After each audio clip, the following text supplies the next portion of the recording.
રાજકોટ એમ્સમાં મનોચિકિત્સા અને વ્યસન સારવાર વિભાગ કાર્યરત છે. જો તમારું માનસિક સ્વાસ્થ્ય સ્વસ્થ હશે તો જ તમે તમામ રોગોથી દૂર રહી શકશો. ત્યારે આવો જોઈએ કઈ રીતે મનોચિકિત્સા વિભાગમાં દર્દીઓનું કાઉન્સેલિંગ થાય છે અને કઈ રીતે એમ્સમાં મનોચિકિત્સા વિભાગ અલગ પડે છે. એમ્સ હોસ્પિટલ રાજકોટ ખાતે મનોચિકિત્સા તેમજ વ્યસન મુક્તિ વિભાગ કાર્યરત છે. શારીરિક સ્વાસ્થ્ય જેટલું મહત્વનું છે તેટલું જ માનસિક સ્વાસ્થ્ય પણ જરૂરી છે. દિન પ્રતિદિન માનસિક સ્વાસ્થ્યથી પીડાતા દર્દીના ભયાવહ કિસ્સા સામે આવી રહ્યા છે. ત્યારે દર્દીઓનું કાઉન્સેલિંગ થવું ખૂબ જ જરૂરી છે. ત્યારે અબતક મીડિયા દ્વારા એમ્સ હોસ્પિટલના મનોચિકિત્સા વિભાગ તેમજ વ્યસન મુક્તિ વિભાગની મુલાકાત લઈ ત્યાં કેવી રીતે કાઉન્સેલિંગ થઈ રહ્યું છે તેનો ગ્રાઉન્ડ રિપોર્ટ મેળવ્યો હતો. एम्स के मनोचिकित्सा भवन में हम पहुंचे हैं. हमारे साथ मनोचिकित्सा भवन और व्यसन मुक्ति सारवार के एचओडी डॉक्टर गायत्री जुड़ी है. मैम, सबसे पहले तो मनोचिकित्सा में कौन कौन से मरीज आते हैं और खास करके सिम्टम्स क्या देखने को मिलता है प्राथमिक तौर पर? यहाँ पर कई प्रकार के मरीज आते हैं हमारे पास. कुछ मरीज वैसे होते हैं जिनका कहीं और से इलाज चल रहा है, लेकिन क्योंकि यहाँ पर बेस्ट क्वालिटी का और सस्ता और ऑलमोस्ट मुफ्त इलाज मिलता है तो वो लोग अपना ट्रीटमेंट यहाँ से आकर करवाते हैं. कुछ बच्चे होते हैं जिनको एग्जाम टाइम पर स्ट्रेस हो जाता है या लाइफ में कुछ और प्रॉब्लम्स चल रही हैं जो अपने पेरेंट्स को वो नहीं बता पाते, वो परेशानी वो आकर हमें बता पाते हैं. उनका भी हम लोग इलाज और काउंसलिंग जैसे उनको बेस्ट लगता है उनके लिए हम करते हैं. बाकी अन्य बीमारियां जैसे डिप्रेशन, एंग्जाइटी, जिसको तनाव की तरीके से हम कहते हैं, या फिर कोई और मानसिक परेशानी जिसका इलाज कहीं और से नहीं हो पा रहा है या उसमें पूर्ण तरीके से आराम नहीं मिल रहा है सिम्टम्स में, तो वो लोग भी यहाँ पर हमारे पास ट्रीटमेंट के लिए आते हैं. दूसरी बात, यहाँ पर गुजरात में स्पेसिफिकली राजकोट में आप देखेंगे कि तम्बाकू की बहुत ज़्यादा परेशानी है.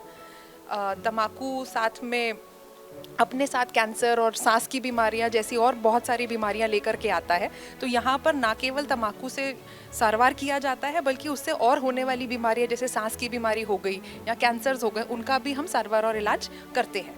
तो खास करके मैडम, ये डिपार्टमेंट की बात की जाए, मानसिक स्वास्थ्य कितना इम्पोर्टेंट है सभी बीमारियों में? देखिए, हम लोग तो यही सीख कर आते हैं मेडिकल ट्रेनिंग में कि there is no health without mental health, यानी कि मानसिक स्वास्थ्य छोड़ के आपका पूरा स्वास्थ्य अधूरा रह जाता है. तो जितनी आपकी फिजिकल या शारीरिक हेल्थ ज़रूरी है उतनी ही मानसिक स्वास्थ्य भी आपका ज़रूरी है. तो मैं तो यही कहना चाहूँगी कि अपने मानसिक स्वास्थ्य का अपने शरीर से बढ़ के ध्यान रखना चाहिए. अगर कहीं पर भी कोई भी परेशानी आ रही है तो शर्माने की, छुपाने की, डरने की कोई ज़रूरत नहीं है. यहाँ पर आप आएंगे तो कोई सुनने वाला ज़रूर बैठा है. अगर हम आपकी मदद नहीं भी कर पाए तो भी हम आपको राइट डायरेक्शन में पॉइंट आउट तो कर ही सकते हैं कि आपके लिए ये तरीका बेस्ट रहता है. दवाई चाहिए, दवाई बेस्ट क्वालिटी की मिलेगी. आपको काउंसलिंग चाहिए, काउंसलिंग बेस्ट क्वालिटी की मिलेगी. ना ही केवल आपको बल्कि मानसिक रोगियों से डील करने वाले जो लोग होते हैं, उनके परिवारजन, उनके पड़ोसी, उनके स्कूल के लोग, उनके ऑफिस के लोग, उनको कैसे उनके साथ मानवीय व्यवहार किया जाए, इसकी भी हम लोग काउंसलिंग करते हैं. प्राइवेट मनोचिकित्सा भवन कई सारे हैं, उससे एम्स का ये डिपार्टमेंट किस तरह से अलग पड़ता है? ये डिपार्टमेंट उस तरीके से अलग है कि सबसे पहले जैसे आप प्राइवेट प्रैक्टिस में कभी भी जाते हैं तो आपको कोई बीमारी अगर ना भी हो तो भी वो कोई ना कोई दवाई आपको ज़रूर दे देंगे. लेकिन यहाँ पर ऐसा नहीं होता. यहाँ पर जितनी कम से कम आपको दवाई की ज़रूरत है उतनी ही दवाई दी जाएगी. बिल्कुल उतना ही इलाज किया जाएगा जो बिल्कुल पर्याप्त है आपके लिए और जो बिल्कुल ही हमारे कानून के हिसाब से बिल्कुल सही है. तो किसी प्रकार का गलत इलाज, किसी प्रकार का निजी फ़ायदे के लिए कोई इलाज यहाँ पर नहीं किया जाता है. अगर दवाई की ज़रूरत नहीं है तो सिर्फ काउंसलिंग से ट्रीटमेंट किया जाता है. अगर कोई मानसिक रोग नहीं है लेकिन सिर्फ मानसिक रोग के सिम्टम्स दिख रहे हैं तो उन सिम्टम्स के बारे में बात की जाती है. पेशेंट में ज्ञानवर्धन बात भी की जाती है कि अगर आप में अभी कोई परेशानी नहीं है तो अगर आगे जाके कभी परेशानी आए तो अपने रोग को पहचानिए और टाइम टू टाइम आ जाइए. स्ट्रेसफुल लाइफ कितनी जिम्मेदार है आपके डिपार्टमेंट में? हमारे डिपार्टमेंट में यही कोशिश हम करते हैं कि स्ट्रेस बिल्कुल ना बना के रखें. अस्पताल में भी हम लोग इस चीज़ में कार्यरत है कि बिल्कुल स्ट्रेस फ्री एनवायरनमेंट बना के रखा जाए. कई बार एग्ज़ाम टाइम पर बच्चे थोड़े स्ट्रेस में आ जाते हैं, जो मेडिकल स्टूडेंट्स हैं या फिर नर्सिंग ऑफिसर्स हैं. कभी अपनी पर्सनल प्रॉब्लम्स, कभी प्रोफेशनल प्रॉब्लम्स के कारण अगर वो लोग स्ट्रेस में आ जाएं तो उनको यहाँ पर हमारे दरवाजे हमेशा खुले. वो कभी भी आके अपने दिल की बात हमसे कह सकते हैं. चिल्ड्रन अभी सुसाइड अटेम्प्ट कर रहे हैं, उसका कारण क्या आपको बेसिकली देखने को मिलता है? क्योंकि वो तो छोटे बच्चे हैं, फिर भी ये सुसाइड अटेम्प्ट कितनी बड़ी बात? एक तो इसके कारण सबसे ज़्यादा ये है कि आजकल कंपटीशन बहुत बढ़ गया है. 95%, 97%, 90% से कम कोई बच्चा आ जाए तो वो अपने आप को नालायक समझने लगता है. उसको ये लगता है कि उसके भविष्य में तो अंधकार ही अंधकार है क्योंकि इतने कंपटीशन में वो कहाँ जाएगा. फिर कुछ बच्चे इसी में उम्मीद छोड़ देते हैं. पेरेंट्स भी सब अपने बच्चों को बिल्कुल फर्स्ट क्लास के लिए लाने के लिए लगे रहते हैं। कभी वो ये नहीं देखते कि उनका बचपन भी कई बार हम उनसे छीन लेते हैं इसीलिए कि वो फर्स्ट आए क्लास में। करियर सब कुछ नहीं होता है, करियर में कोई ना कोई कुछ ना कुछ अपनी लाइफ में हमेशा अपने हिसाब से कर लेता है, लेकिन अगर हमने उनका बचपन छीन लिया, उन्हें इतने स्ट्रेस में रखा कि वो बच्चा बिल्कुल परेशान हो जाए और इससे बाहर निकलने का उसे कोई रास्ता ना मिल पाए, और इतनी मुश्किल से अगर वो आगे जाके कुछ बन भी जाता है तो भी वो खुश रहना भूल जाता है। आप सक्सेसफुल तो हो जाओगे, लेकिन अगर आप मन में खुशी और शांति महसूस नहीं करते तो वो सक्सेस भी किस काम की। तो ऐसे में हम लोग बच्चों के ही साथ साथ बच्चों के पेरेंट्स को भी ये चीज़ समझाते हैं कि एक बैलेंस्ड लाइफ जीना बहुत ज़रूरी है। सोशल मीडिया कितना जिम्मेदार? बहुत जिम्मेदार है। सोशल मीडिया ने ना तो बच्चों में स्ट्रेस की और ना ही उनको हानिकारक चीज़ों से एक्सपोज किया है, बल्कि उनको कुछ ऐसी चीज़ों से भी एक्सपोज कर दिया जो बच्चों को जानने और समझने की इस समय ना उम्र है ना इतनी मैच्योरिटी है। सुसाइड जैसी चीज़ आपने बात करी, अगर एक बच्चा इंटरनेट पर जाए और पूछे हाउ टू कमिट सुसाइड, तो उसको 50 तरीके मिल जाएंगे कि वो सुसाइड कैसे करे।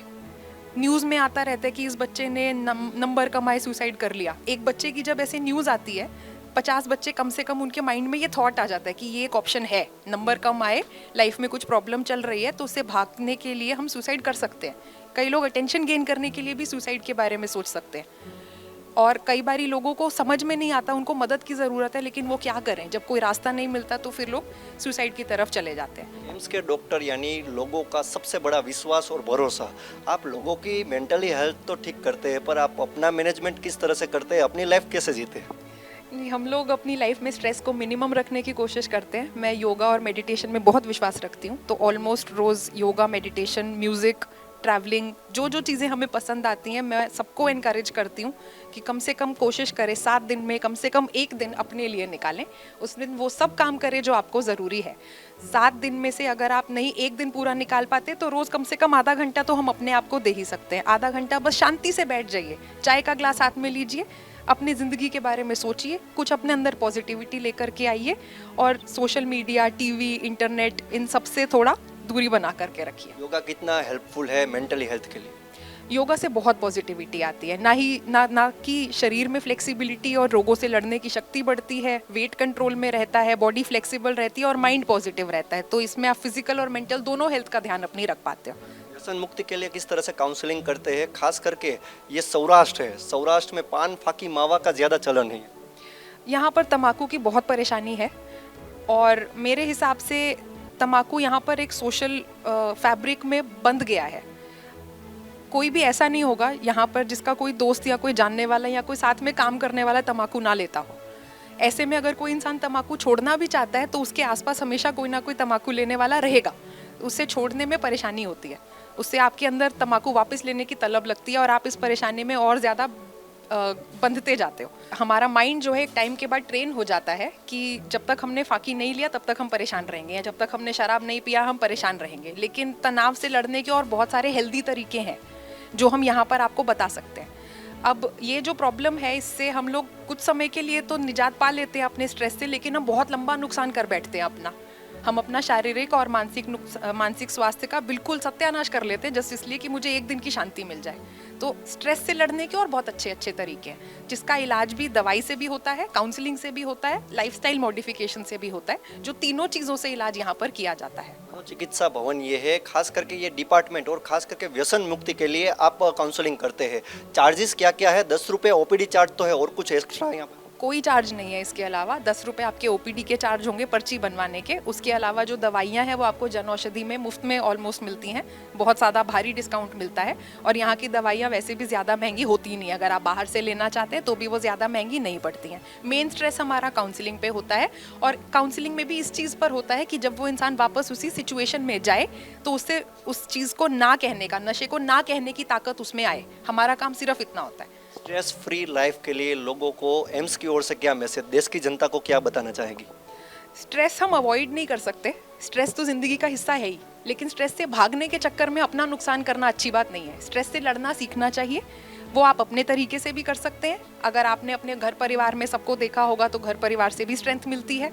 आपके पड़ोसी, अगर आपके दोस्त अगर कुछ अच्छा कर रहे हैं तो उसको लाइफ में लेकर आना अच्छी बात है। और अगर इतना स्ट्रेस हो गया है कि आपको लग रहा है आपसे नहीं संभाले हो रहा, तो हम यहाँ पर बैठे हैं। मनोचिकित्सा भवन ये था। डॉक्टर गायत्री ने खुल के अब तक मीडिया से बात की। लोगों से भी अनुरोध है कि आप व्यसन छोड़ें। व्यसन आपके लिए और आपके परिवार के लिए हार्मफुल है। कैमरा पर्सन दीपेश गरोत्रा के साथ ऋषि दवे, अब तक मीडिया, राजकोट।